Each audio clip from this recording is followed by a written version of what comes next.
తెలంగాణను ఇప్పుడు సెల్యులైటిస్ వణికిస్తోంది. శరీరంలోకి బ్యాక్టీరియా ప్రవేశించి గాయాలై తీవ్రమైన జ్వరంతో ప్రజలు ఆసుపత్రుల బాట పడుతున్నారు. వర్షాకాలంలో ఎక్కువ వ్యాపించే సెల్యులైటిస్ కేసులు ఇప్పుడు కరీంనగర్, నిజామాబాద్, ఆదిలాబాద్ జిల్లాల్లో తీవ్రంగా కనిపిస్తున్నాయి. దీర్ఘకాలిక రోగుల్లో ఎక్కువగా ఈ వ్యాధి కనిపిస్తోంది. కరీంనగర్ ప్రభుత్వాసుపత్రుల్లో సెల్యులైటిస్ కేసులపై పూర్తి డీటెయిల్స్ మా ప్రతినిధి రమణ అందిస్తారు. కరీంనగర్లో ఇప్పుడు ప్రస్తుతం సెల్యులైటిస్ అనేది బాగా ఆందోళన రేకెత్తిస్తుంది. ప్రస్తుతం మనము ప్రభుత్వ ఆసుపత్రిలో ఉన్నాం. ఒకసారి మనం చూడవచ్చు, ఎలబోతారంకి చెందిన ఒక మనిషి వచ్చాడు. ఆయనకు ఒక పురుగు గుట్టిందని చెప్తున్నాడు. ఈ సెల్యులైటిస్తోని మొత్తంగా చాలామంది పేషెంట్స్ అంతా కూడా ఇప్పుడు గవర్నమెంట్ హాస్పిటల్ బాట పడుతున్నారు. ఈ క్రమంలో మనం ఒకసారి ఇక్కడ కొంతమంది బాధితులు ఉన్నారు, వారితో మాట్లాడించే ప్రయత్నం చేద్దాము. ముఖ్యంగా ఏమైంది, నీకేమైంది చెప్పు సార్. పురుగు గుట్టింది సార్. ఇప్పటికీ బ్యాటరీ మొత్తం 1 వీక్ అయితే 10 వచ్చి సిస్టర్కి ఇచ్చిన ఆయన పుణ్యం తక్కువ ట్రీట్మెంట్ కరెక్ట్ చేస్తున్నారు నాకు. ఇది ముఖ్యంగా అంటే ఇక్కడ ఒక బాధితుడు చెప్తున్న విషయం మనం గమనించవచ్చు. ఈయన ఆర్మూర్ నుంచి వచ్చారు, ముఖ్యంగా నిజామాబాద్ జిల్లా ఆర్మూర్ నుంచి వచ్చారు. అయితే ఈయనకు ఇక్కడ పరిచయస్తులు ఉండడం చేత ఈ హాస్పిటల్కి వచ్చారు, కరీంనగర్ పెద్ద ఆసుపత్రికి. సో ఏం జరిగింది ఒకసారి మనం తెలుసుకునే ప్రయత్నం చేద్దాం. ఏంటి మీకు సెల్యులాయిడ్ అని చెప్పి కన్ఫర్మ్ చేశారా? సార్ అక్కడ సెల్యులైట్ అనేది నాకు కూడా తెలియదు. వాళ్ళు కూడా కన్ఫర్మ్ ఏం చేయాలి. నాకు షుగర్ రావడం వల్ల ఈ పొక్కులు వచ్చినాయి. వాళ్ళు షుగర్ కోసం కంట్రోల్ చేసిర్రు. తర్వాత తెలిసింది, డ్రెస్సింగ్ చేసిన తర్వాత ఇది సెల్యులైట్స్ ఉందని వాళ్ళు చెప్పారు.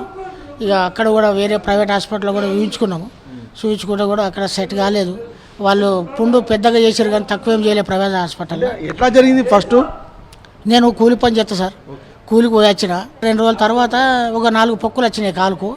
ఆ 4 పొక్కులు వాళ్ళు డాక్టర్లు సరిగ్గా చూడలేదు. వాళ్ళు ఏం చేశారంటే నాకు షుగర్ కోసం చూసారు. వాళ్ళు షుగర్ కంట్రోల్ చేసేవారు కంటే పొక్కులు ఎక్కువ అయిపోయినాయి.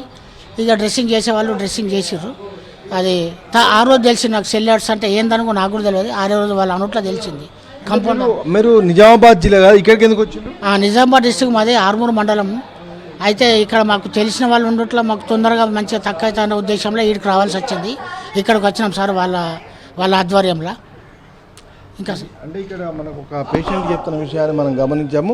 మొత్తంగా సెల్యులైటిస్తోని మనకు ప్రభుత్వ ఆసుపత్రిలో పెద్ద ఎత్తున పేషెంట్స్ అంతా కూడా ఇక్కడికి చేరుకుంటున్నారు. దాదాపు ఇప్పటికే 40-50 మంది పేషెంట్స్కు దీనికి సంబంధించిన ట్రీట్మెంట్ నడుస్తుంది. ముఖ్యంగా ఒక బ్యాక్టీరియా అనేది చాలా ఇబ్బంది పెడుతున్నది. మరొక వైపు పురుగు కుట్టడం వల్ల ఆ తర్వాత షుగరు, బీపీ పేషెంట్స్ అయితే కనుక ఇది పెద్ద ఎత్తున ముదురుతుందని చెప్పేసి ఆందోళన వ్యక్తం అవుతుంది. ఈ క్రమంలో డాక్టర్స్ అయితే దీనికి పూర్తి స్థాయిలో ట్రీట్మెంట్ అందిస్తున్నాం అని చెప్తున్నారు.